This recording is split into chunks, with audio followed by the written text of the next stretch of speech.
crise econômica, conflitos dentro do governo e uma sociedade polarizada. Não, o vídeo não é sobre o atual momento do Brasil. Nesse primeiro episódio do Super Explica, a gente vai falar como aconteceu o golpe de 64. Da noite pro dia, João Goulart deixou de ser o presidente e os militares assumiram o governo do país. Mas para entender toda essa história, é preciso voltar alguns anos para trás, lá para 1960. Naquele ano, Jânio Quadros foi eleito presidente do Brasil. O Jânio era um político conservador. Ele prometia acabar com a corrupção vinda da época de Getúlio Vargas e que tinha seguido firme no governo seguinte de Juscelino Kubitschek. E ele falava na cara dura, iria varrer os corruptos. Dá uma olhada no jingle da campanha dele. Varre, varre, vassourinha, varre, varre a bandalheira.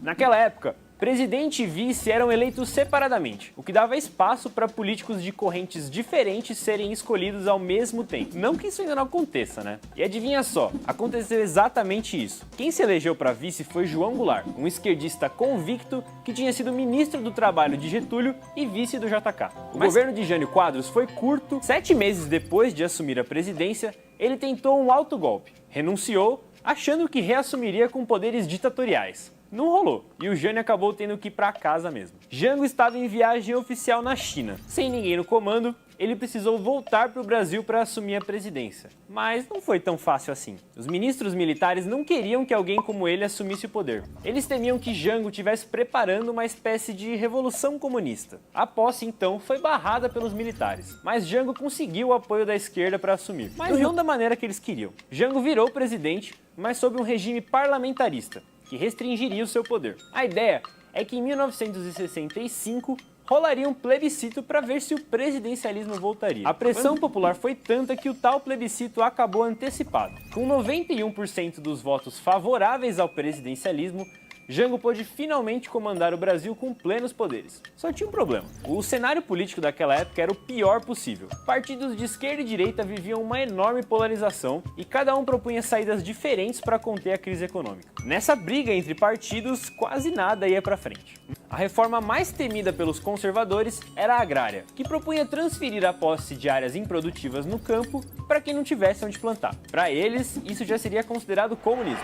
Trabalhadores do campo já poderão então ser concretizada, embora em parte, a sua mais sentida e justa reivindicação, aquela que dará um pedaço de terra própria para ele trabalhar. Acontece que Jango tinha cada vez menos apoio no Congresso. Reformas de base eram sempre barradas. Mas como um bom brasileiro, o Jango não desistia nunca. No dia 13 de março de 1964, ele discursou no Comício das Reformas, que reuniu 150 mil pessoas no Rio de Janeiro. A resposta conservadora veio no dia 19 de março, quando a Marcha da Família com Deus pela Liberdade reuniu 500 mil de pessoas em São Paulo. A disputa ideológica estava mais acirrada do que nunca, e todo esse apoio popular deu confiança para os militares começarem a já articular o golpe.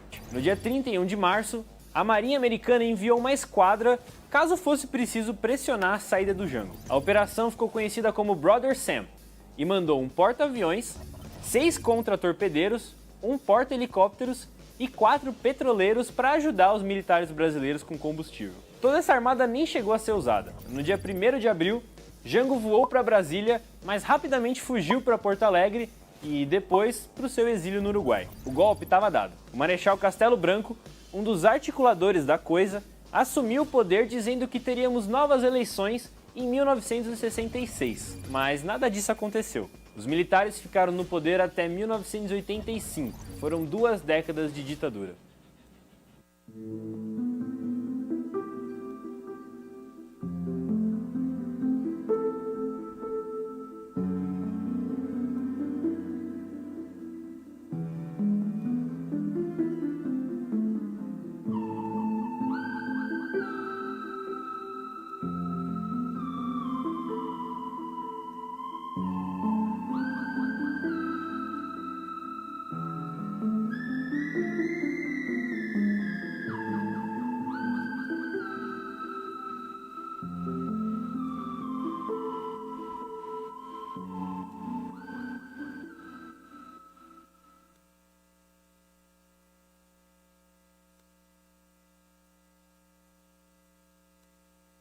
Os depoimentos de evangélicos bolsonaristas que viajaram para Brasília, para os atos golpistas do dia 8, indicam que igrejas de vários estados bancaram ônibus e organizaram as caravanas. É uma reportagem do Aguirre Talento, trazendo aqui os relatos dos evangélicos nos depoimentos. O UOL obteve e analisou durante uma semana cerca de 1.000 depoimentos sigilosos que foram prestados à Polícia Federal pelos extremistas presos lá no acampamento, no quartel-general do Exército.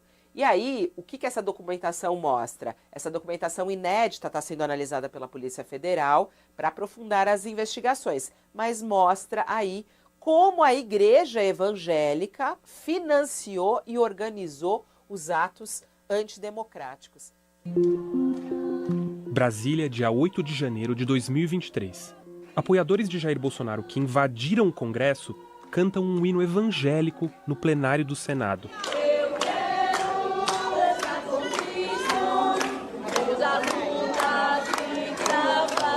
Parecia até uma igreja em dia de culto.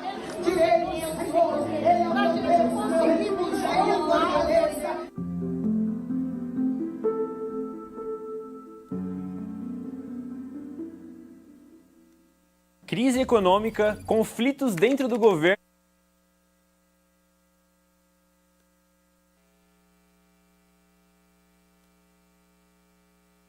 É importante conhecer a nossa história, né? Como vocês viram, algumas coisas voltam, ficam ali, as escusas, né? Ficam ali escondidas, mas estão ali ainda. Então a gente precisa relembrar, precisa fazer esse exercício da memória. Gostaria de chamar aqui nossa querida e amada Priscila, vai começar a conduzir esse momento tão simbólico para a gente. Bom dia, gente querida.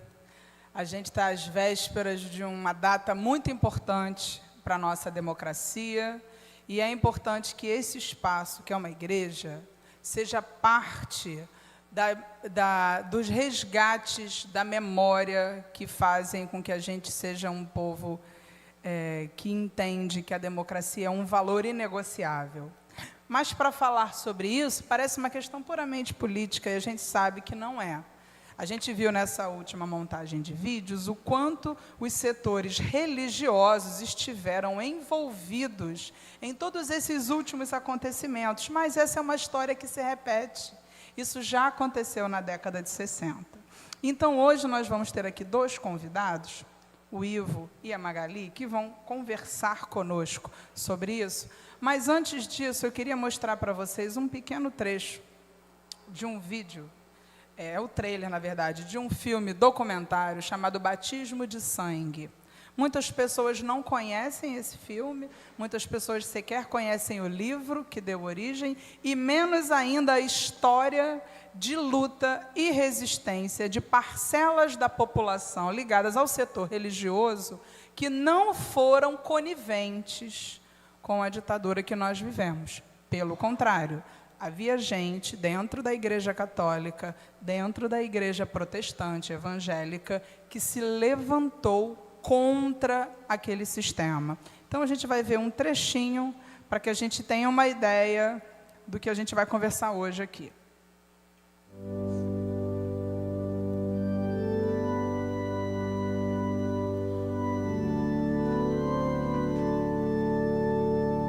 Seja bendito o nome do Senhor, que é como o Senhor nosso Deus, que habita nas alturas. Chegamos. Eles dedicaram suas vidas a Deus. Pode vir, Tiro. Cuidado para descer, tá? Faz a mulher estéril. Transformando em religião a luta por liberdade. O apoio de vocês chega em um momento crucial para a LN. Vamos intensificar as ações armadas com assaltos a bancos e ataques às forças da ditadura. Vocês sabem o perigo que estão correndo? Esgotadas todas as possibilidades, é legítimo o uso da violência. Aquele senhor ali no canto, com um gravador na mão, é polícia, do DOPS. Você é um comunista desgraçado que usa batina e o nome de Deus para pregar desordem. Vários companheiros caíram. Estão sendo muito torturados. E foram batizados nos porões do poder. A que organização política você pertence? Pertenço à igreja. Vamos abrir o bico, padreco comunista. Os dois estão aqui comigo. Eles estão rezando o Pai Nosso. Você agora vai conhecer a sucursal do inferno? É que eu gosto muito de você. Sou dominicano. Mas e daí? Eu sou japonesa. Frei Beto, tu tá preso. Foi o amor por nosso povo e a luta por justiça que nos aproximou e nos uniu. Beija a mão do Papa, beija. Cadê o Marighella, porra? Ferirá o homem impetuoso com uma ordem de sua boca, e com o sopro de seus lábios fará morrer o ímpio. Você é muito respeitado entre os exilados. Todos querem te conhecer.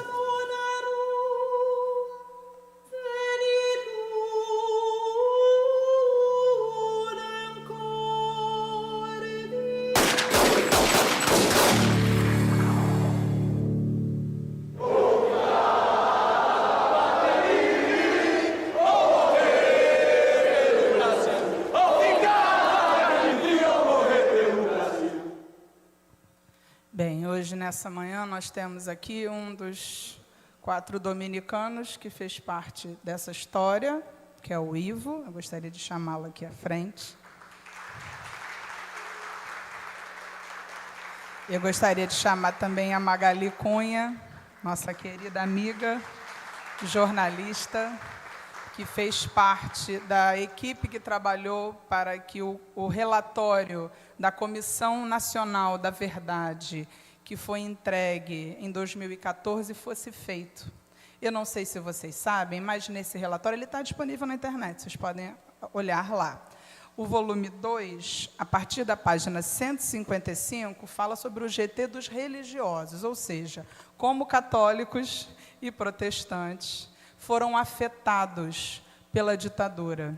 A partir da página 176, começam as narrativas dos nossos irmãos protestantes, irmãos da Igreja Metodista, da Igreja Presbiteriana, da Assembleia de Deus. Sim, muitos não sabem disso, mas nossos irmãos, muitos foram presos, torturados, estão desaparecidos e alguns mortos. Então, ali naquela parede preta, vocês têm alguns rostos que a gente não pode esquecer. Tantos católicos quanto protestantes, militantes de movimento social, alguns nomes que nós precisamos conhecer e fazer memória nessa manhã. A nossa conversa hoje, eu já logo passo para eles, vai falar basicamente sobre 3 aspectos importantes para a gente manter em mente. O primeiro deles é o que aconteceu com as igrejas católicas e protestantes durante o período da ditadura militar. Quais foram as conclusões, as informações que a pesquisa da Comissão Nacional da Comissão Nacional da Verdade levantou sobre as igrejas cristãs? Porque houve cooperação, infelizmente, mas também houve resistência. Então, nós vamos ouvi-los falando sobre isso.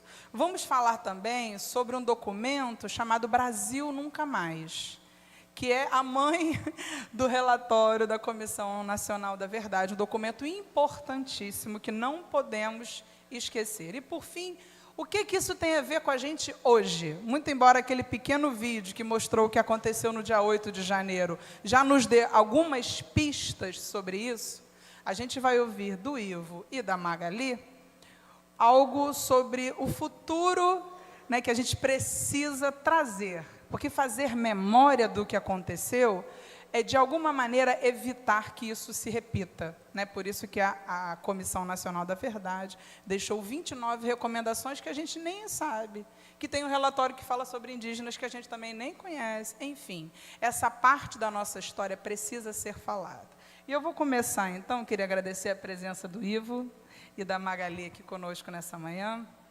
Eu queria começar com a Magali, depois eu passo para o Ivo, para que ela dissesse sobre qual foi a atuação das igrejas evangélicas naquele momento histórico. Que ela se apresentasse primeiramente e depois falasse sobre isso. Bom dia, é uma alegria estar aqui com vocês. É uma alegria estar aqui com vocês nessa partilha, nesse momento de fé e de esperança. Hoje é domingo de Ramos, né? A gente estava lembrando aquele domingo que antecede a Páscoa. E Jesus, esse que também passou por muitas dessas histórias que nós vamos lembrar aqui hoje, Jesus viveu na carne esse sofrimento e continua vivendo esse sofrimento. E eu sou uma pessoa evangélica, sou membro da Igreja Metodista e atuo no campo da pesquisa. Eu sou formada na área de comunicação social, jornalista, professora e pesquisadora das relações entre as igrejas, as mídias e a política. Por isso, eu fui convidada para ser uma das pesquisadoras da Comissão Nacional da Verdade. Tenho muita honra de ter oferecido essa contribuição, olhando o papel das igrejas nesse período. Hoje eu também trabalho como jornalista no coletivo Bereia, não sei quantos de vocês conhecem, que faz a checagem da desinformação, das fake news que circulam em ambientes digitais religiosos. Respondendo à pergunta, então, que Priscila coloca, qual foi o papel e a postura das igrejas evangélicas diante de tudo isso que nós vimos nos vídeos que nos foram apresentados? As igrejas evangélicas tiveram 3 comportamentos. 3.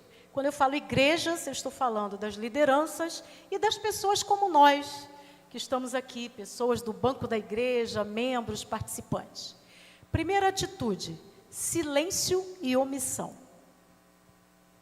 Silenciaram. A grande maioria teve essa atitude. Igreja não se mete em política. Então, o que acontece em Brasília, o que acontece na vida do país, é vontade de Deus. Não vamos nos meter nisso. Vamos orar para que as novas autoridades façam o que tem que ser feito, porque Deus as colocou ali. Então, silêncio e omissão. Primeira atitude. Segunda atitude, apoio explícito. Uma parcela de batistas, metodistas, presbiterianos, especialmente estes 3 grupos, apoiaram explicitamente. Mandaram um telegrama, a gente tem documentos, mandaram um telegrama para o Castelo Branco, para o general, que bom que o senhor está aí, conte conosco, estamos aqui para o que der e vier. Publicaram no Jornal Batista, no Expositor Cristão, no Brasil Presbiteriano, editoriais dizendo que a igreja tinha que apoiar aquele momento. E algumas lideranças dessas igrejas atuaram como delatores. Hoje a gente fala de delação premiada, né? Naquela época não era premiada, não. Era colaboração espontânea. A pessoa ganhava uma carteirinha do DOPS de colaborador e alguns pastores, posso citar explicitamente pela Igreja Metodista, o bispo Isaías Sucassas e o irmão pastor José Sucassas tinham a carteirinha do DOPS e iam lá contar semanalmente o que eles viam na igreja. E algumas pessoas foram presas, torturadas e exiladas por causa dessa colaboração. Cito esses 2 que são da minha igreja, não vou citar os demais. E isso, então, ocorria, esse apoio explícito. Houve governadores biônicos. Sabe o que é governador biônico? Não tinha mais eleição. Então, eram os governadores colocados para governar. Um que teve aqui no Rio, Jeremias Fontes, batista, da Igreja Batista. O redator, um dos redatores do AI-5 foi um jurista. O AI-5 foi aquela censura total de 68. Um jurista presbiteriano, um dos redatores. Então, essa colaboração se dava explicitamente em várias áreas, no jurídico, no político e na delação colaborativa. As pessoas ganhavam o quê? Muito obrigada, seu nome está aqui reconhecido, porque você colaborou conosco. Então, omissão e silêncio, colaboração explícita, e a terceira e mais doída parte, a oposição. Havia evangélicos, evangélicas nas igrejas em geral, que se colocaram como uma voz comprometida com a fé e com esse Jesus da vida e da justiça contra o que estava acontecendo. E por isso foram delatados internamente ou enganados engajados também em organismos, em organizações, em articulações de oposição das esquerdas, dos grupos de oposição naquele momento, movimentos que faziam oposição, e por isso muitos foram presos, torturados, exilados, mortos, muitos sobreviveram para contar essa história. Então, o levantamento da Comissão Nacional da Verdade nos traz, eu posso falar aqui rapidamente, eu não gosto de errar os números, então eu vou falar aqui rapidamente para vocês, 424 pessoas morreram ou desapareceram durante a ditadura militar, no total, segundo a Comissão Nacional da Verdade. Quando a gente fala desaparecer, é corpo que foi jogado no mar, pessoas que estão enterradas em valas comuns que davam fim nos corpos, ou jogavam no mar, ou incineravam, ou jogavam em valas. Tem lembra daquela história de Perus, do cemitério de Perus, que até hoje tem investigação lá dos ossos encontrados, e tem famílias esperando até hoje para enterrar seus mortos, né? Então, se eles podem ser encontrados, é um consolo para as famílias. Então, a Comissão da Verdade encontrou 424 nomes de pessoas que morreram ou desapareceram. E, em relação às violações, com pessoas de igrejas, o Ivo vai falar mais do lado católico, mas 273 pessoas católicas foram presas, entre bispos, padres religiosos, agentes pastoral, pessoas leigas, e 18 católicos e católicas foram assassinados ou foram desaparecidos. Padres, religiosos, religiosas, 17 foram banidos, expulsos, exilados.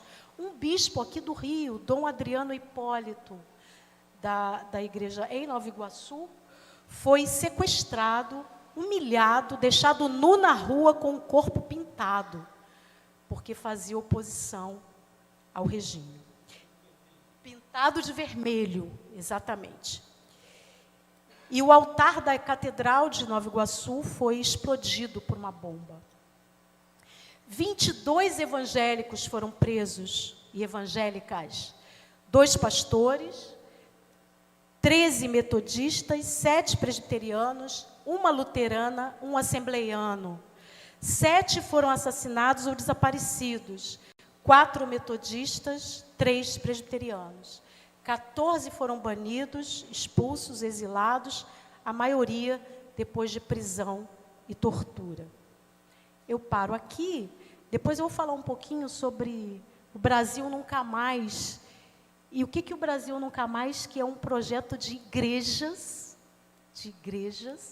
católicas, evangélicas, contribuiu para que a gente pudesse estar aqui conversando sobre isso e levantando essa história e o que aconteceu. Depois eu falo mais. Obrigada, Magali. A ideia é que a gente faça uma conversa. Então, o Ivo vai falar, depois a gente vai retomar. E se você tiver alguma pergunta, para não esquecer, anota, porque é um momento importante, que a gente tem a oportunidade de estar como pesquisadora dessa área, uma pessoa que viveu também esse momento histórico. Então, é uma oportunidade única que a gente tem na nossa igreja de ter uma conversa honesta, verdadeira sobre esse tema que, infelizmente, nesses últimos anos, foi tão distorcido, né? Nós ouvimos coisas absurdas, inclusive que foi uma revolução militar, né? Enfim, muito já foi dito, mas e a verdade? A Comissão Nacional da Verdade pretende encontrar esses dados. Então, eu queria passar a palavra para o Ivo.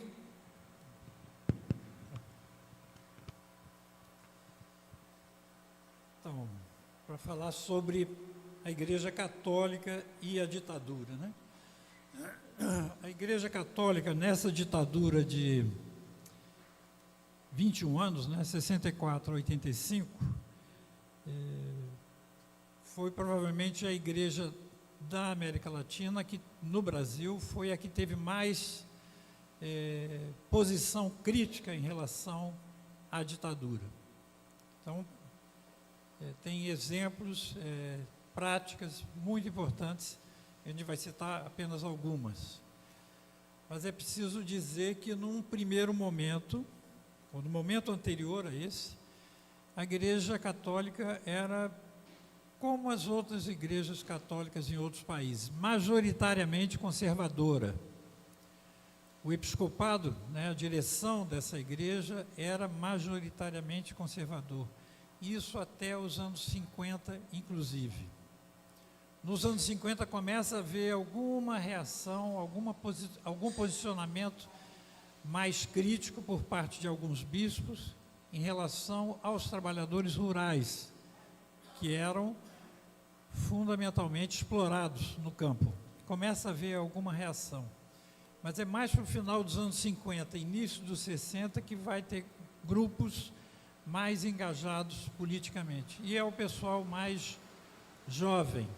São os movimentos de ação católica da JUC, Juventude Universitária Católica, e da JEC, Juventude Estudantil Católica, nos colégios. Esses grupos mais avançados, mas no meio de uma igreja majoritariamente conservadora. Episcopado majoritariamente conservador. E vai surgir uma figura muito importante, que vai ser Dom Helder Câmara. É a partir da articulação do Dom Helder Câmara que ele junta em torno dele alguns bispos mais progressistas, que eram a absoluta minoria, e ele funda, em 1952, a Conferência Nacional dos Bispos do Brasil, a primeira conferência episcopal no mundo. Começa aqui, em 52. E ele é o primeiro secretário-geral da CNBB. Em torno dele forma alguns bispos mais progressistas. Esse grupo vai tomar posições críticas em relação à situação social que o Brasil vivia. E como na pequena vídeo que eles mostraram antes, nesse período 61, 64, o período que o Jango dirigiu o país, foi um período muito turbulento, de muita pressão dos movimentos sociais, movimentos de trabalhadores, e também na área rural, com as ligas camponesas de um deputado que era, se não me engano, evangélico, Julião, que organizou as ligas camponesas no campo. Enfim, essa mexida, essa turbulência social, a igreja, a CNBB, Conferência Nacional dos Bispos do Brasil, vai tomar posições mais críticas em relação à situação social. Vai apoiar as reformas de base do João Goulart, a reforma agrária, a reforma universitária, a reforma política e assim por diante. Mas é um grupo minoritário. A grande maioria do episcopado vai estar preocupado com o risco do Brasil cair no comunismo. Então, nós estávamos em pleno governo João Goulart, do Jango, e parte dessa igreja estava preocupado com o comunismo. O Jango não era comunista, nem nunca chegou perto, mas assim foi divulgado na mídia. Foram 3 anos de preparação para o golpe de 64. Durante esses 3 anos, a mídia foi fazendo o que os militares chamam de, tem um nome específico, criar um clima psicológico para facilitar o golpe. E nesse clima estava dizer que nós estamos chegando no comunismo. Vão usar as greves, os movimentos dos sargentos da Marinha como prova de que o Brasil estava chegando no comunismo. Agora não vou encontrar nunca mais a folha que eu estava.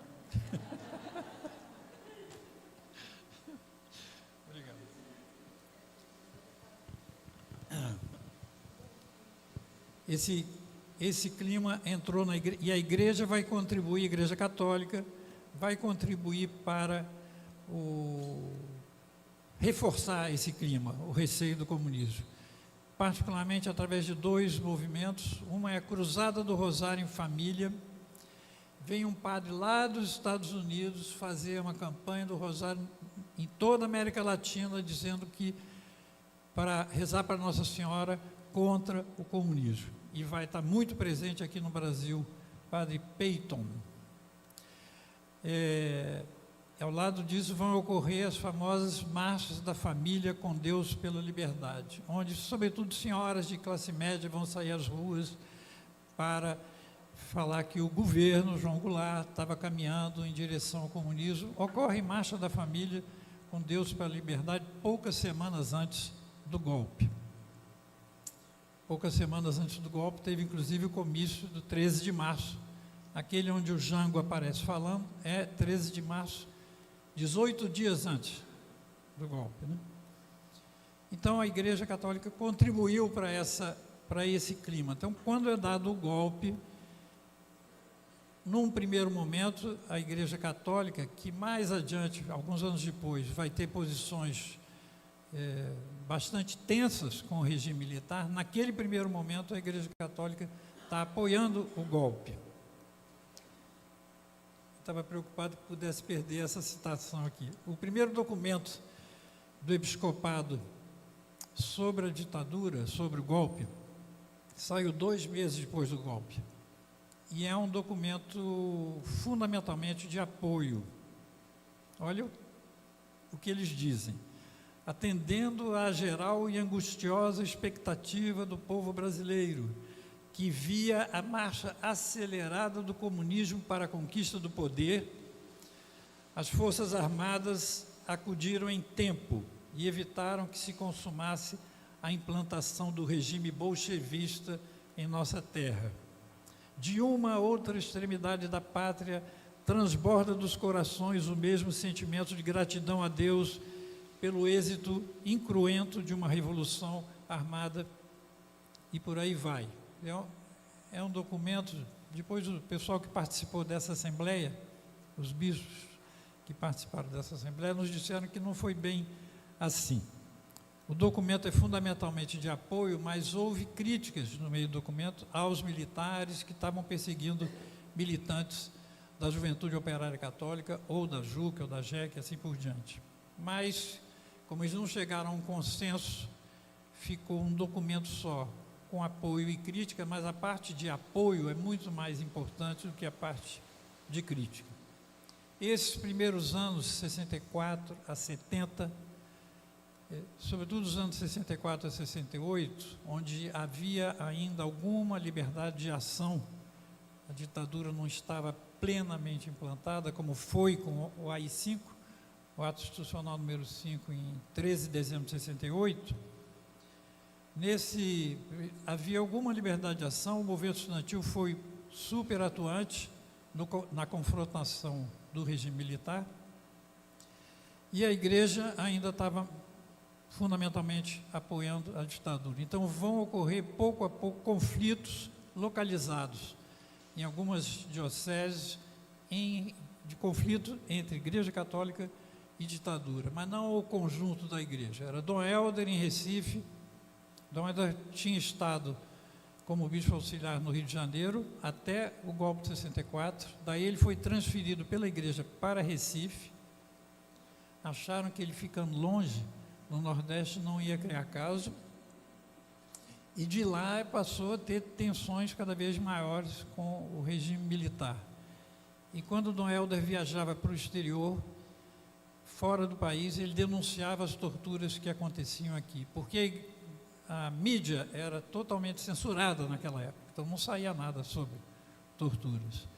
E o discurso do governo era de que o que estão falando sobre as torturas é invenção da oposição, não é verdade, não há tortura nas prisões e assim por diante. Dom Helder saía do país e denunciava as torturas. Por conta dessa postura muito ativa de Dom Helder, a casa dele uma vez foi metralhada, a casa, né? Não atingiram ninguém, mas metralharam. Ele não saía era proibido divulgar o nome dele em qualquer jornal. E quando falavam dele, era sempre negativamente e frequentemente a expressão que era usada, o bispo vermelho. Inclusive, para pena da nossa parte, é que o Nelson Rodrigues, na época, era muito conservador. Tem textos magníficos, mas ele era muito conservador e escrevia constantemente artigos criticando o Dom Helder Câmara. Houve conflito em Recife, houve conflito aqui em Volta Redonda, por causa do Dom Valdir Calheiros, que era o bispo. Prenderam militantes da JOC, 4 militantes da JOC, que estavam distribuindo panfletos da igreja denunciando a ditadura. eles foram presos e Dom Valdir, então, foi avisado, foi até a prisão e disse, olha, eles estão presos porque eles estavam divulgando um folheto da diocese. Então, eu sou o bispo dessa diocese, eu que tenho que ficar na prisão no lugar deles. Vocês soltam eles e eu fico. Aí criou-se uma confusão, porque nessa época ainda não se prendia bispo. E criou um clima lá, e eles acabaram soltando, depois de alguns dias, os militantes da JOC. Houve conflitos também com a Ação Católica Operária do Nordeste, mais algum lugar que eu estou esquecendo aqui, com Helder, Dom Valdir. Em 1969, depois do AI-5, aí tudo endurece depois do AI-5, né? Porque aí são suspensas as garantias constitucionais, a tortura, que era até então utilizada algumas vezes, se torna sistemática, ou seja, o interrogatório de qualquer pessoa que era presa começava com tortura. Então, a tortura se torna o método usual de interrogatório das pessoas. Em 69 é assassinado o padre Henrique Pereira Neto, que era assessor auxiliar do Dom Helder Câmara. A interpretação geral das pessoas é que mataram o assessor para atingir Dom Helder. Não havia clima ainda para eles matarem o bispo, eles mataram o assessor mais conhecido. Ele era assessor da Pastoral de Juventude, na ocasião. Nesse mesmo ano, em 69, é preso o grupo de dominicanos, frades dominicanos, que passa um trechinho do batismo de sangue, ali o pessoal de hábito dominicano. E em 1970 tem um desses frades que é preso, Frei Tito, tinha sido torturado no momento da prisão, mas depois de passar o período de interrogatório, que a gente passa mais ou menos um mês, ou no DOPS, Departamento de Ordem Política e Social, ou na Operação Bandeirantes, no caso de São Paulo, se passava 2, 3, 4 semanas aí, depois você vai para o presídio, onde você, teoricamente, não é mais chamado a interrogatório, nem mais chamado para ser torturado. Mas 3 meses depois que nós fomos para o presídio, o Tito foi chamado de volta para novo interrogatório. Ele foi torturado na Operação Bandeirantes. Aí 3 dias seguidos de tortura, com equipes de torturadores se sucedendo umas às outras. E no 3º dia ele tentou o suicídio para interromper a tortura e para evitar que outros frades fossem torturados novamente. Mas ele conseguiu escapar, levaram ele para o hospital, ele se recuperou. Essa denúncia da tortura aparece claramente no filme, mas vocês podem ler mais detalhadamente no livro Batismo de Sangue, do Frei Beto, onde está bem detalhado. Ele, quando voltou para a prisão, depois de passar uma semana no hospital militar, ele contou, ele retransmitiu o que tinha ocorrido com ele nas torturas, e esse relato das torturas acabou saindo numa revista dos Estados Unidos, na época, que existia na época, chamava Look. A reportagem principal foi essa denúncia das torturas do Tito. Esse conhecimento, né, que ele passou a ter, o Tito ficou conhecido no Brasil inteiro pelas suas torturas, e ele acabou entrando numa lista de presos políticos que foram libertados quando houve sequestros de embaixadores ou de cônsules naquele período. O sequestro do embaixador alemão teve uma lista de 70 presos políticos que foram libertados e o Tito foi um deles. Então, ele saiu da prisão através desse detalhe, desse sequestro. Não vou poder estender muito mais, eu vou continuar contando. O que é importante é que a igreja, que até este momento ainda estava vacilando em relação à ditadura militar, passa a ter uma mudança radical quando o Papa Paulo VI, que era o Papa na ocasião, mudou o arcebispo de São Paulo e nomeou Dom Paulo Evaristo Arnes para São Paulo. O arcebispo anterior, Dom Agnello Rossi, era até o presidente da Conferência Nacional dos Bispos, mas era um arcebispo muito fraco em relação à ditadura. Quando Papa Paulo VI nomeia Dom Paulo Evaristo Arnes, o nomeia para que ele tome posições mais firmes, e ele faz isso. Só uma anedota que talvez revele bem isso. Quando nós fomos visitados por Dom Agnello Rossi, um mês depois de estarmos no Presídio Tiradentes, o Dom Agnello Rossi foi nos visitar no presídio, junto com o diretor da prisão, numa sala, nós 7 frades dominicanos, e a primeira coisa que Dom Agnello faz, e diz assim: afinal, o que vocês fizeram? Com o diretor da prisão ao lado dele, né? Fez aquele silêncio sepulcral, ninguém falou nada, e ele ficou meio sem jeito. Não, porque eu estou sendo cobrado pelos fiéis e tal, que querem saber o que vocês fizeram. Corta. Um ano depois, Dom Paulo Evaristo é nomeado pelo Papa Paulo VI e vai nos visitar na prisão, no mesmo presídio, na mesma sala onde nós tínhamos. O Dom Agnello nos tinha visitado um ano antes. E ele se reúne conosco e diz: eu ainda não tomei posse, já fui nomeado, mas não tomei posse, mas eu fiz questão de, como o primeiro gesto, como arcebispo nomeado de São Paulo, visitar os meus irmãos presos. E não perguntou nada, né? Só se declarou solidário a nós. Vocês veem duas igrejas diferentes desses bispos. 3 meses depois de Dom Paulo ter sido nomeado, foram presos um padre e uma assistente social na periferia de São Paulo e avisaram a Dom Paulo que eles tinham sido presos. Ele foi ao DOPS e conseguiu ver os dois, o padre e a assistente social, que tinham sido presos 4 horas antes, com marcas de tortura fresquinhas, né, que estavam sendo torturados naquele momento. E disse: vocês aguardem, eu vou sair, chamar um médico para fazer exame de corpo de delito. E voltou 1 hora depois, só que o delegado Fleury já tinha chegado, ele estava fora do DOPS naquele momento, não deixou Dom Paulo ver mais os presos. Aí Dom Paulo preparou um sermão e mandou que se lesse esse sermão dele em todas as igrejas de São Paulo, onde ele denunciava as torturas que ele tinha testemunhado. Isso foi uma mudança radical em relação ao que vinha acontecendo anteriormente.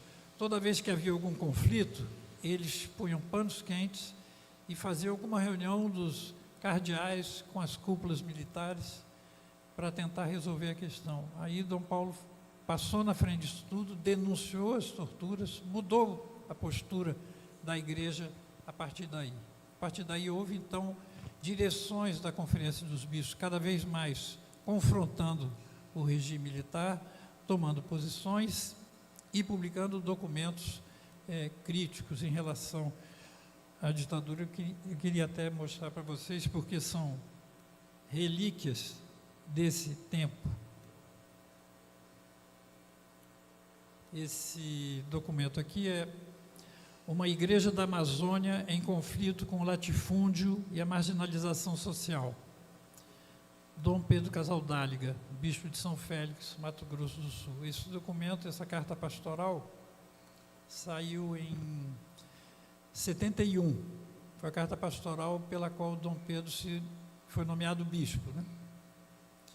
E a repressão foi até a gráfica para recolher os documentos todos. Eu consegui alguns que escaparam, um deles está aqui.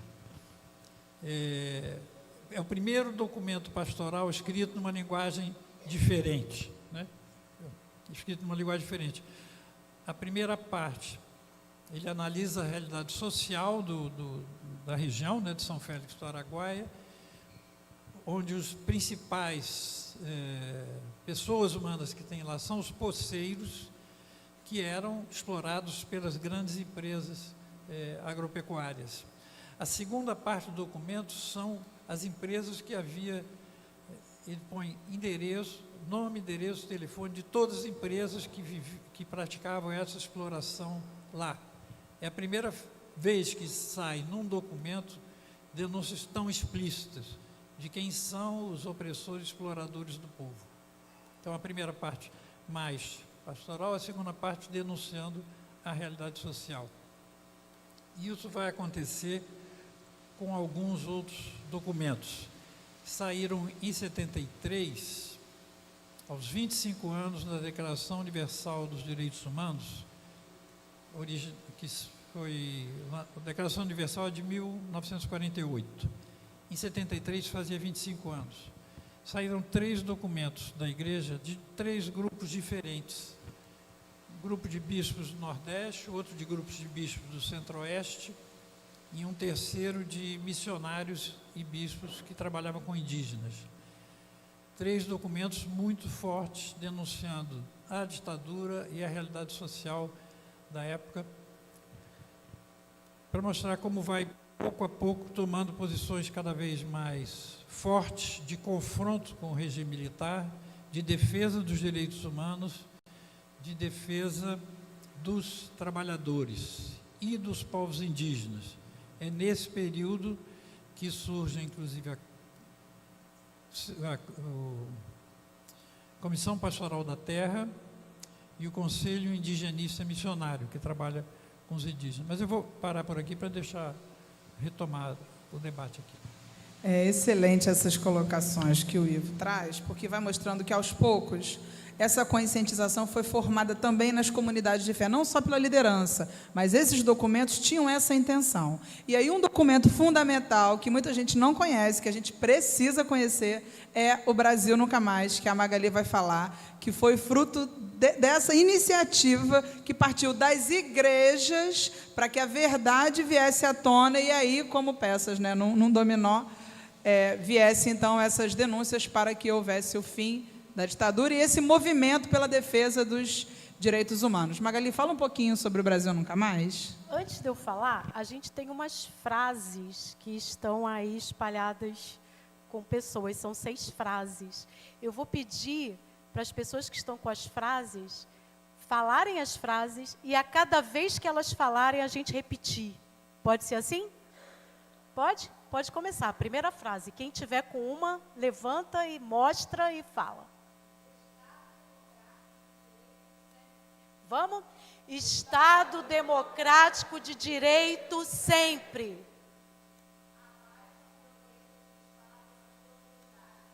Abaixo a violência do Estado nas comunidades.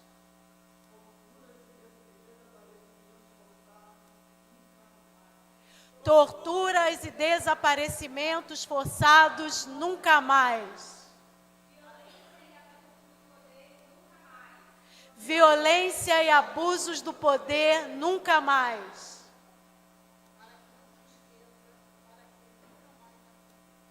Para que não se esqueça, para que nunca mais aconteça. Estado laico e democrático. Muita coisa para a gente refletir e repetir, né? Vamos ter sempre em mente essas posições. Então, para falar do Brasil Nunca Mais, eu também vou ser bem sucinta, mas eu queria dar uns passinhos atrás, porque as igrejas evangélicas, no Brasil, elas têm um DNA que a gente chama de conservador.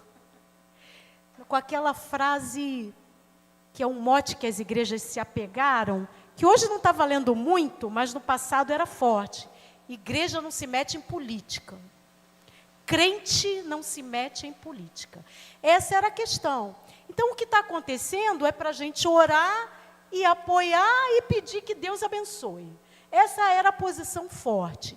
Mas não era todo mundo que agia e pensava assim. Existia uma corrente evangélica do chamado evangelho social. Walter Rauschenbusch, um batista dos Estados Unidos, pastor, trouxe essa teologia de que não é possível separar a igreja e o evangelho do que está acontecendo fora dessa porta e fora dessas janelas. Que os cristãos tem um compromisso evangélico de testemunhar concretamente a sua fé, se colocando a favor do que é pela justiça e pela vida e contra o que impede a vida e a justiça. Então havia uma corrente evangélica no Brasil que se constituiu num grupo chamado Confederação Evangélica do Brasil. Já ouviram falar? Vou fazer um parênteses, que eu vi gente balançando a cabeça assim. Muita gente trabalhou para que a gente não soubesse dessa história nas igrejas. Para que essa história fosse esquecida e apagada por quem incomodava. Quem dizia que tem que orar e apoiar o que está acontecendo. Mas no ano de 1934, foi criada a Confederação Evangélica do Brasil, reunindo igrejas que queriam estar juntas na linha do evangelho social. Metodista, presbiteriana, congregacional e depois a luterana. Falei batista? Infelizmente não estava. Infelizmente não tinha essa motivação. Eu peço desculpas por ter que reconhecer isso com vocês. Como igreja não havia uma posição nesse sentido. Mas essas que eu falei, sim. Mas havia pessoas batistas. Claro, Walter Rauschenbusch era um batista, pastor dos Estados Unidos, e havia gente que se engajava como pastor isoladamente, como membro da igreja isoladamente. A Confederação Evangélica do Brasil teve um papel fundamental em várias áreas da vida e um trabalho forte com juventude. A juventude evangélica teve um papel primordial desde 1935, a União Estudantil Cristã do Brasil, evangélica. E essa confederação, até o golpe militar, tinha um escritório na rua Erasmo Braga. Já passaram nessa rua? Rua Erasmo Braga? Erasmo Braga foi o presbiteriano fundador da Confederação Evangélica do Brasil. E o nome da rua é em homenagem a esse presbiteriano e o que a Confederação Evangélica representava. O escritório da Confederação Evangélica foi invadido pelos militares, pela polícia, os arquivos foram levados e a diretoria da Confederação Evangélica, vocês me perdoem a palavra que eu vou usar, arregou. E acabou dizendo, realmente a gente não pode enfrentar tudo isso, vamos ficar quietos. Mas uma parte da confederação, aqueles que estavam na liderança, os grupos de juventude, continuaram no paralelo. A Igreja Presbiteriana do Botafogo tinha uns fundos lá, que o pessoal continuou se reunindo lá nos fundos, de forma subterrânea mesmo, clandestina. E criou um grupo, o Centro Evangélico, depois Centro Ecumênico de Informação, para manter as igrejas informadas do que estava acontecendo e de ser uma resistência evangélica. Eu estou contando essa história porque essa resistência evangélica foi as bases do Brasil Nunca Mais. Porque essas igrejas, em contato com igrejas no exterior, o Conselho Mundial de Igrejas levantou fundos, finanças, para que um pastor, Jaime Wright, um pastor presbiteriano, filho de missionários dos Estados Unidos, que teve o irmão líder de juventude evangélica, Paulo Wright, que foi deputado estadual, preso e desaparecido. Esse pastor se juntou com o Dom Paulo Evaristo Arnes, que o Ivo acabou de mencionar, e criaram um projeto para que todo mundo soubesse o que estava acontecendo nas prisões do Brasil. Todo mundo soubesse o que era essa tortura, esses sequestros, esses assassinatos e desaparecimentos. Então, o Conselho Mundial de Igrejas conseguiu um dinheiro. Aí, sabe como é que eles fizeram isso? Gente, Deus dá sabedoria, muita sabedoria para as pessoas. Sabe como é que eles fizeram? Porque eles vão falar, a gente vai contar essa história e os militares vão dizer, é mentira, vocês estão mentindo, vocês estão inventando, é fake news. Não falava fake news naquela época, né? É fake, estão mentindo. Mas sabe o que eles fizeram? Tinham os advogados dos presos. Esses advogados tinham o direito de ficar um dia, 24 horas, com o processo de cada preso, na justiça militar, essa coisa que existe até hoje. que julgava as pessoas. As pessoas iam lá, eram defendidas, mas a grande maioria continuava presa, porque a justiça era a favor disso tudo, essa justiça. Então, esses advogados tinham 24 horas com esse processo. O que o povo das igrejas fez e mandou o dinheiro para cá e fez? Criou, lá em Brasília, onde ficava a justiça militar, uma xerox para os estudantes. Estudante não tira xerox, né? Máquinas copiadoras para ajudar estudantes. Durante o dia, servia os estudantes. Durante a madrugada, o que se fazia? Tirava cópia dos processos que os advogados tinham 24 horas para ficar com eles. E nesses processos estavam relatadas as torturas que os militares da justiça colhiam esses depoimentos. Tinha foto, tinha tudo, estava tudo lá nos processos militares. Então, tirou-se cópia, reuniu-se esse documento, fez-se microfilme, naquela época não era digital, né? Microfilme, e guardou-se isso fora do Brasil, lá no Conselho Mundial de Igrejas, na Suíça. E desse material foram feitas, então, trabalho de espionagem, de resistência mesmo. E resistência cristã, católica, evangélica, de jornalistas, advogados, também se juntaram para colher esses documentos. Pois bem, foram mais de mil páginas escritas, porque documentos são mais de 1 milhão, tá, gente, de documentos. Tudo isso hoje está na internet, vocês podem ir lá, Brasil Nunca Mais, ver as histórias dos documentos. Mas, em resumo, vou ler aqui um resumo de um parágrafo para vocês, o trabalho mais importante foi de mapear a tortura, de dizer o que estava acontecendo aqui dentro do Brasil. E aí, sabe o que o Brasil Nunca Mais levantou? 30 práticas degradantes contra opositores do regime. Tortura psicológica, como coações, ameaça de morte, aos presos, às esposas, aos filhos, aos demais parentes. Fuzilamento simulado. Uso de esposas e filhos na tortura, na frente dos presos. Crianças de 2 anos foram torturadas na frente dos presos, para que eles pudessem dizer o que se queria ouvir. E mais, choques elétricos, espancamentos, geladeira, pau de arara e pau louco, que era uma roda palmatória, queimaduras de cigarro, sufocamento, afogamento, sevícias sexuais, como enfiar animais na vagina das mulheres que estavam presas, telefone, estupros coletivos, introdução de objetos e animais não só em vaginas, mas nos ânos de homens, pendura pelos testículos, inclusive o Manuel da Conceição, um evangélico das juntas das ligas camponesas, foi preso e foi pendurado pelos testículos, foi feito impotente depois dessa situação, e o tiro que ele levou quando ele foi preso foi gangrenado na prisão, porque não houve tratamento, e ele teve a perna cortada. Pênis pregados em mesas, também foi muito comum.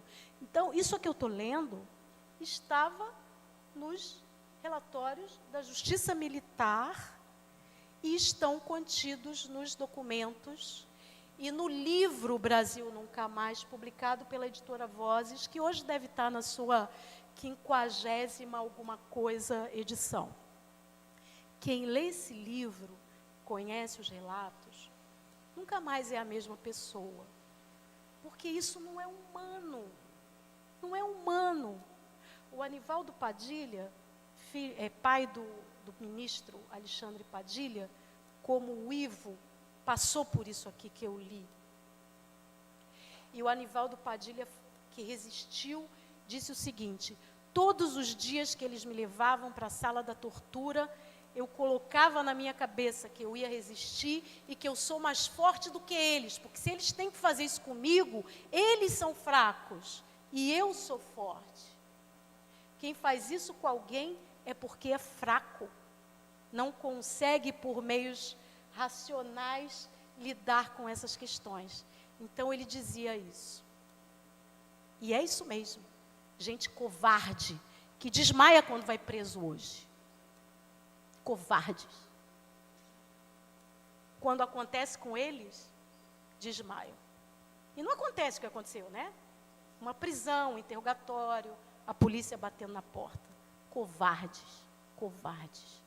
Então o Brasil Nunca Mais é considerada a primeira comissão da verdade, porque levantou esse material. Ele está disponível em 2015. Eu não sei se eu vou falar certinho. 2012, esses microfilmes guardados na Europa foram trazidos e entregados oficialmente à Procuradoria-Geral da República, porque é um documento que ainda precisa ser tratado, porque a gente vai terminar falando disso. Até hoje essas práticas existem nas prisões do Brasil. Esse pessoal fez escola. Para fazer isso, o Brasil Nunca Mais conta, tinha treinamento, porque a pessoa não podia morrer. A tortura acontece para que a pessoa confesse coisas, fale coisas. Então não podia morrer. Então como é que faz para a pessoa aguentar? Aí sabe o que faziam? Pegavam moradores de rua, mendigos, para fazer teste neles. Pessoas moradoras de rua foram usadas como cobaias desse sistema. E houve médicos e enfermeiros que participavam para medir pressão, para curar a ferida, para manter a pessoa viva. Em algumas situações, ressuscitar pessoas, para que elas continuassem vivas, sendo, então, torturadas para confessarem o que queriam ouvir. Essa situação degradante, gente, 60 anos atrás, isso começou. E a gente não pode esquecer, como as frases que a gente acabou de lembrar. Vamos repetir aquela, para que não se esqueça, para que não mais aconteça? Para que não se esqueça, para que não mais aconteça. A Comissão Nacional da Verdade, quando entregou o relatório em 2014 para a presidente Dilma, logo depois, 2016 teve impeachment, e aí o resto a gente sabe como é que foi o desdobramento disso. Eles entregaram o relatório, entregaram junto 29 recomendações, ou seja, olha, não acabou tudo que a gente tem que fazer. E vocês precisam saber que existem coisas que são urgentes que sejam revistas no Brasil. E aí eu vou ler rapidamente essas 29 recomendações para vocês verem como são coisas que a gente está falando, a gente está fazendo uma memória de 60 anos atrás, e são problemas que a gente enfrenta hoje no Brasil. Então, por exemplo, as recomendações foram, em primeiro lugar, o reconhecimento de culpa do Estado brasileiro e do Exército, das Forças Armadas, de modo geral, nessa situação. A punição de agentes públicos, porque muitos dos militares que estavam na gestão anterior do nosso país são aqueles dessa época. E comemoram até hoje, a sim. cada ano, comemoram a revolução, entre aspas. Isso é um dos aspectos também que está lá nas recomendações. A terceira recomendação, os acusados de abusos devem custear indenizações às vítimas. Também estava lá a proibição das comemorações do golpe militar de 64. Nós vimos isso ser praticamente trazido à tona na gestão anterior do nosso país, né? Não precisa nem dizer o nome do santo, que todo mundo sabe, que estava lá de ano em ano relembrando de forma, como se fosse algo positivo para o Brasil, isso que aconteceu. Então, alteração... Diga. Exatamente, este ano também. Exato. É verdade. Este ano estamos passando por esse problema. A alteração dos concursos públicos para as forças de segurança, de maneira que as pessoas que entrem nesses concursos aprendam os preceitos teóricos acerca das questões dos direitos humanos. Que você não pode fazer isso, de torturar um ser humano até o limite e manter ele vivo ali para continuar torturando. Isso é algo que fere convenções internacionais. Então, a pessoa que faz o concurso para as Forças Armadas precisa saber disso. Outra coisa, modificação do currículo das academias militares e policiais, para que sejam incluído isso e, principalmente, as questões de defesa da democracia. A 7ª, mudança nos registros de óbitos das vítimas. Lembra de como que foi o registro do Vladimir Herzog? O que estava dizendo lá? Que ele tinha suicidado. Vocês viram a foto? Uma janela baixinha, ele com a... Vocês conseguiram entender o que é aquilo? Então, este é um dos muitos casos onde o atestado de óbito foi feito praticamente idiotizando a população, ou seja, uma causa que não é aquela real da morte daquela pessoa. Outra coisa, as mudanças no sistema de insegurança, no InfoSeg. Né? A gente viu recentemente uma lista de pessoas que continuava sendo vigiada. A BIM, aquela BIM paralela que aconteceu. Então, isso já foi dito na Comissão Nacional da Verdade, que isso tem que ser revisto. Você não pode manter cidadãos sobre a mira do Estado da forma como aquilo estava sendo processado. Esse ano a gente passou por isso, né? A criação de mecanismos de prevenção e combate à tortura. Por isso que numa das frases que nós lemos, está dizendo que isso seja evitado nas comunidades. Nós vemos isso acontecer diariamente nas comunidades do Rio de Janeiro e em outros lugares do Brasil. São práticas de tortura que remetem à ditadura militar e precisam ser revistas. Desvinculação dos IMLs das secretarias de segurança pública, porque tinha muito médico, muito legista conivente com os militares para falsificar as causas mortes e até hoje. E até para dizer que não, fulano de tal nunca passou por aqui. São executadas em ações da polícia, a gente sabe disso, e quando chega no IML, alguns funcionários coniventes colocam como a causa da morte um outro tipo de coisa, como que ele atirou primeiro, a bala veio depois, esse tipo de coisa. Escondia a documentação para ser enterrado como indigente. Exato. Ali naquelas fotos, tem a foto de um jovem chamado Alexandre, tá vendo? Ele está... Eu não estou conseguindo ler o sobrenome dele, é isso, Vanuc, isso. Existe um podcast que saiu essa semana, chamado Eu Só Disse o Meu Nome, que conta a história daquele jovem, que era um geógrafo, e que foi preso e barbaramente torturado e morto. E por conta da insistência do pai de ficar querendo saber o paradeiro dele, os militares inventaram que ele fugiu e aí foi atropelado, enfim. Mas, na verdade, a gente sabe que a história não foi essa. E tantas outras pessoas passaram por isso. Ali naquelas fotos, a Magali pode falar melhor de cada um deles. Está o Frei Tito lá, tem irmãos nossos. Eu vou pedir que, no final, a gente fale o nome de cada um. Ali tem 6 evangélicos, evangélicas e 6 católicos, católicas. Que a gente fale o nome deles e fazer aquela tradicional, o tradicional simbolismo do presente, porque essas pessoas, a maioria jovens, estudantes, recém-formados, que perderam a vida por irem até o fim, crendo que poderiam se opor a esse regime em nome da sua fé. Então, eu vou pedir que, no final, alguém pode... A gente pode ficar ali perto, né? Claro. E alguém fala os nomes. Eu não vou conseguir falar todas as 29 recomendações, eu vou pular para o fim, mas é interessante, se vocês puderem pesquisar na internet, tem um relatório Figueiredo que fala especificamente da questão indígena. A gente tem relatos, gente, de campo de concentração indígena. Você tem noção de que isso aconteceu no Brasil? E tem gente que nunca ouviu falar sobre isso, mas está lá a questão dos Krenak, depois a Fazenda Guarani. Pergunte, pesquise sobre isso. No final das 29 recomendações, a gente lá, a 26ª, é a manutenção dos trabalhos da comissão, né, para que ela termine, ou então para que aprofunde as investigações. A manutenção da busca por corpos. Vocês lembram daquela foto do ex-presidente com aquele cartaz, quem procura osso é cachorro, para se referir do Araguaia? Então, ele está falando sobre isso. Porque muitas famílias não tiveram o direito de enterrar os seus mortos. E a preservação da memória. O que a gente está fazendo aqui hoje é isso. Priscila, desculpa. Diga, querida. E tem gente morta e desaparecida que não tem o atestado de óbito. Então, as famílias...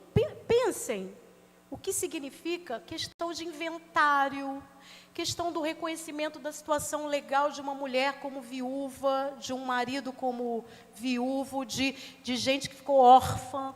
Não tem, porque não tem documento. Desapareceu, jogou no mar, enterrou numa vala, sumiram com o corpo. Não tem um documento que a pessoa consiga ter uma situação legalizada da sua família. É muita crueldade, gente. A tortura continua, de alguma forma, com essas famílias. Exato. E aí, essa ação que a gente está fazendo hoje aqui, também em parceria com alguns coletivos que lutam por isso, especialmente o Memória e Utopia, é uma maneira de preservar a memória. Porque se a gente não falar disso, como é que as novas gerações vão saber? Pensa comigo, quem está na universidade hoje e entrou depois de 2016, depois do impeachment, não ouviu falar sobre isso, ou ouviu de maneira distorcida, porque teve aí a reforma do ensino médio, que tirou várias disciplinas do currículo.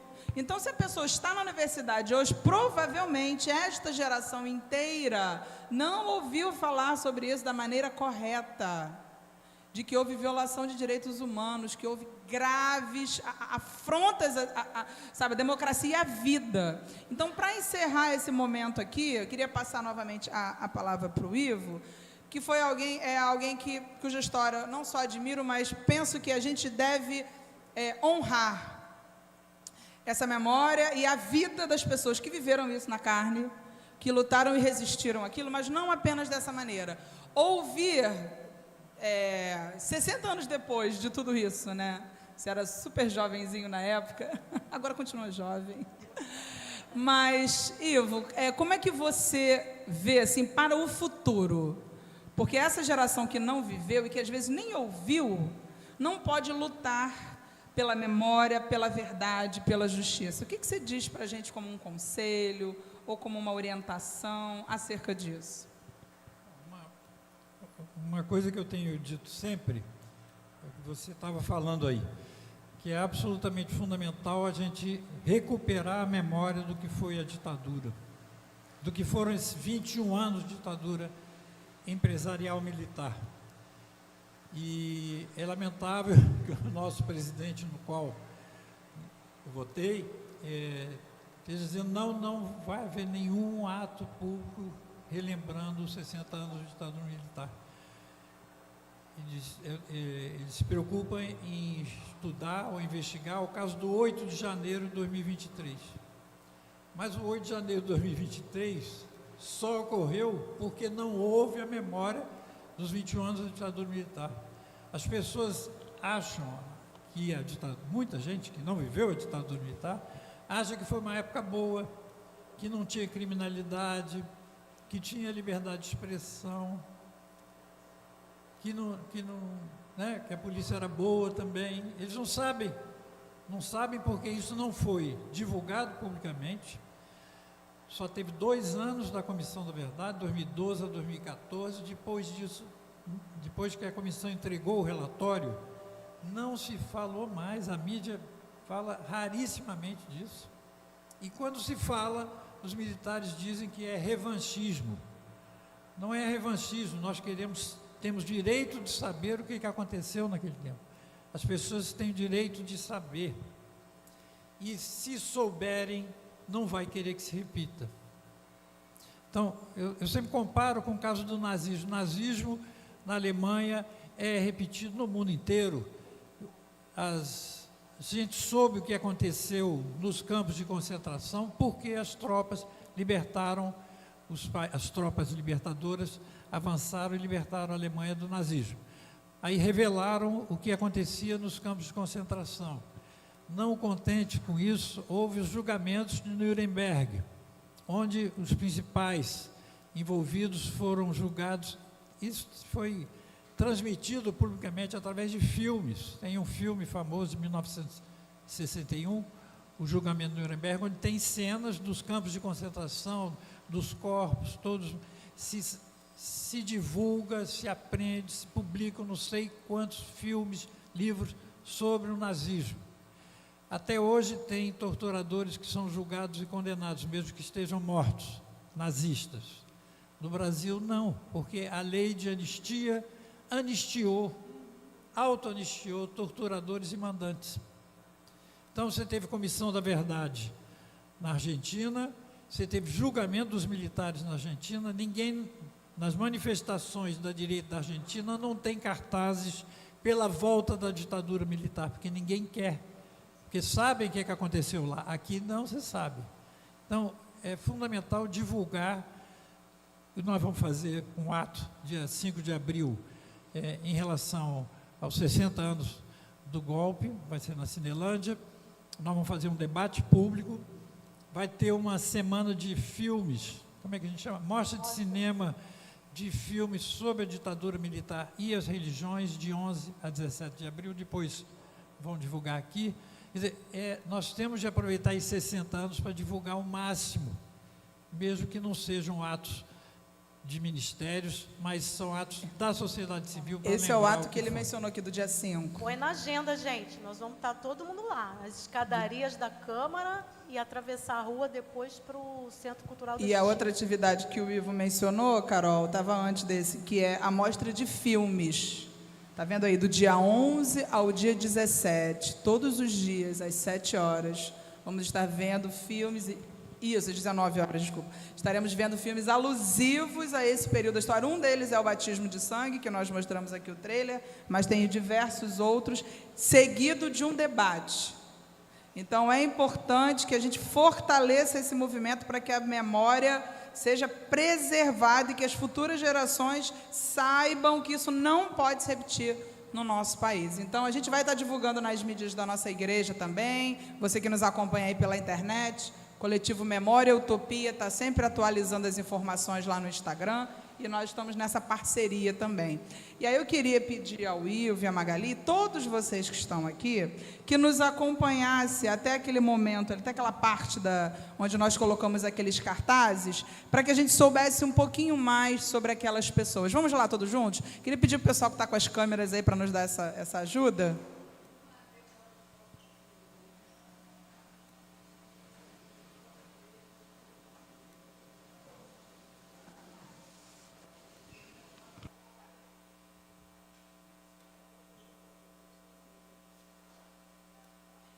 Tentar ir na ordem aqui. Agora tem os 4 irmãos. Tá. Eu vou... A gente tem uma pequena frase sobre cada um aqui, cada uma, que eu vou ler como se fosse a pessoa falando dela, tá? Eu vou ler como se fosse a pessoa falando dela. Sim.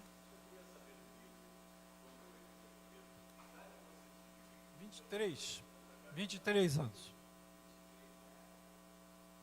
A idade do nosso filho.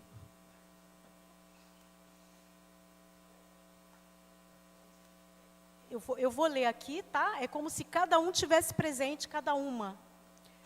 Sou Juarez Guimarães de Brito. Juarez Guimarães de Brito. Presbiteriano. Servidor público, defensor da democracia e dos direitos humanos. Depois que eu completei 32 anos, por causa da minha fé, minha consciência e luta, fui assassinado pela ditadura. Juarez Guimarães de Brito. Meu nome é Devanir José de Carvalho. Eu tenho mais 2 irmãos. Daniel, alguém pode pegar ali do Daniel? E Joel. Daniel e Joel. Nós éramos membros da Igreja Metodista. Não tínhamos nem 30 anos, quando, por causa da nossa fé, nossa consciência e luta, fomos assassinados pela ditadura. Devanir, Daniel e Joel. Meu nome é Eleni Teles Ferreira Guariba. Eu também era membro da Igreja Metodista. Dediquei minha vida ao teatro e à filosofia. Por conta do meu compromisso com a democracia e os direitos humanos. Fui presa 2 vezes. tendo sofrido as marcas da tortura. Aos 30 anos, por causa da minha fé, minha consciência e luta, fui assassinada pela ditadura. Eleni. Ivan Mota Dias é meu nome. Quando faltavam 2 meses para eu me formar em História, aos 26 anos, fui preso em Ibiúna, no Congresso da UNE. Sempre lutando por justiça, como tinha aprendido na igreja presbiteriana que eu frequentava. Fui solto, novamente preso, em 71, quando eu tinha 29 anos. Me levaram para a Casa da Morte em Petrópolis. Por causa da minha fé, minha consciência e luta, fui assassinado pela ditadura. Ivan Mota Dias. Meu nome é Paulo Stuart Wright. Desde a juventude frequentei a igreja presbiteriana, onde o meu pai era um pastor missionário. Inclusive, eu fui secretário da União Cristã de Estudantes do Brasil, quando descobri minha vocação para a política, quando eu trabalhava com cooperativas de pescadores. Fui candidata a prefeito e fui eleito deputado estadual em 62, aos 29 anos. Cassaram o meu mandato em 64 e eu tive que viver escondido, mas fui preso em 73. Por causa da minha fé, minha consciência e luta, fui assassinado pela ditadura. Paulo Stuart Wright. Sou estudante de Geologia da USP. Me chamo Alexandre Vanucci Leme. Na Igreja Católica, aprendi a defender a vida e os direitos humanos. Fui preso, torturado e morto aos 22 anos, nas dependências do 2º Exército em São Paulo. Por causa da minha fé, minha consciência e luta, fui assassinado pela ditadura. Alexandre Vanucci. Vocês me conhecem como Frei Tito, um dos dominicanos presos pela ditadura. Eles nos pegaram para chegar em Marighella, em 69. Sofri torturas terríveis do bando do delegado Fleury. Em 71, eu fui libertado e exilado no Chile. Mas as marcas da tortura e do horror permaneceram em mim.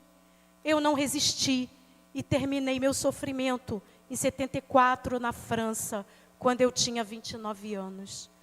Por causa da minha fé, minha consciência e luta, fui morto pela ditadura. Frei Tito. O meu nome é Santo Dias da Silva. Fui líder da pastoral operária, representante leigo na CNBB. Me assassinaram pelas costas durante uma manifestação operária em 1970. Eu tinha 37 anos. Por causa da minha fé, minha consciência e luta, fui assassinado pela ditadura. Santo Dias da Silva. Margarida Maria Alves, esse é o meu nome. A Marcha das Margaridas, uma marcha das mulheres trabalhadoras rurais, que existe hoje em dia, tem esse nome em minha homenagem. Eu agradeço muito o reconhecimento, mas minha história foi marcada pelo meu assassinato, em abril de 81, aos 50 anos, num dos últimos atos extremos da ditadura. Por causa da minha fé, minha consciência e luta, fui assassinada pela ditadura. Margarida Maria Alves. Sou educadora católica. Maria Regina Lobo Leite de Figueiredo. Fui da Juventude Católica, do Movimento de Educação de Base no Rio de Janeiro, junto com meu marido. Trabalhamos no Nordeste com os indígenas no Paraná, através da FUNAI. Meu marido foi morto por uma ação da repressão. Fiquei viúva e voltei para o Rio. Fui morta depois de levar um tiro e ser torturada no quartel da Polícia do Exército da Barão de Mesquita. Eu tinha 33 anos e deixamos 2 filhas de 3 e 4 anos. Por causa da minha fé, minha consciência e luta, fui assassinada na ditadura. Maria Regina Figueiredo. Desculpa, gente. É muito duro saber que são nossos irmãos e irmãs na fé e tantos outros, né? Então, esse momento de memória é um momento que a gente pede a Deus que a justiça seja feita, a justiça que ainda precisa acontecer no nosso país, de diversas maneiras. E falar sobre essas pessoas, ver o rosto de cada um, faz com que a gente entenda que poderia ser a gente, não é verdade?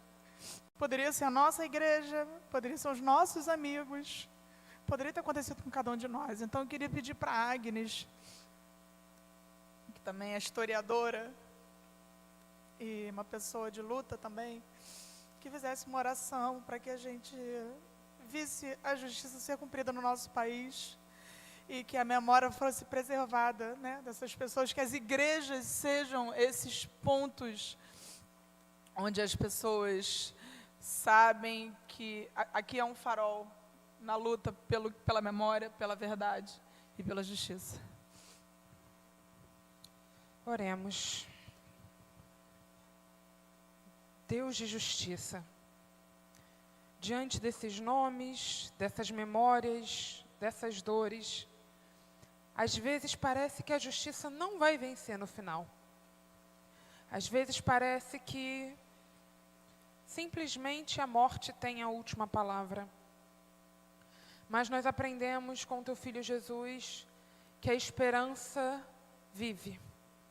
Então, através do testemunho desses nossos irmãos, que foram mortos de diversas maneiras, em diversos momentos, por um Estado assassino que continua matando, nós nos unimos a eles em luta, em fé e esperança, de que há lugar para a justiça, de que há lugar para um outro país possível, de que há lugar para outras possibilidades. Tantas e tantas pessoas continuam sendo mortas pelo Estado. Jovens negros nas periferias, jovens mulheres, mães, jovens Marielles. E nós pedimos que essa justiça, que às vezes parece tão distante, se faça presente. Não de forma metafísica, se faça presente através de nós, da nossa luta, da luta dessa igreja, que se une à luta de cada um desses irmãos que já não estão mais aqui, mas também daqueles que ainda caminham, como o irmão Ivo, como tantos outros, e que nos ensinam a não esquecer dessa memória incômoda, dolorosa, mas que é preciso que lembremos para que nunca mais aconteça. Em nome de Jesus. Amém. O coletivo Memória Utopia publicou esse livro, que é uma coletânea de artigos, né, se chama As Igrejas Evangélicas na Ditadura Militar, dos abusos do poder à resistência cristã. Eles generosamente doaram para nós, para a gente fizesse um sorteio, mas a dinâmica mudou um pouco. Permissão para que a gente deixe esse livro na biblioteca da igreja, para que ele sirva de fonte, de consulta, se você quiser, chega domingo um pouquinho mais cedo, dá uma olhadinha, veja as histórias, veja os nomes, se intere mais sobre essa história, que é a nossa história, a história dos nossos antepassados, irmãos e irmãs na fé. É isso. Em nome de Jesus, que vocês tenham uma semana abençoada. Obrigada pela presença da Magali e do Ivo e todos que vieram. Deus abençoe.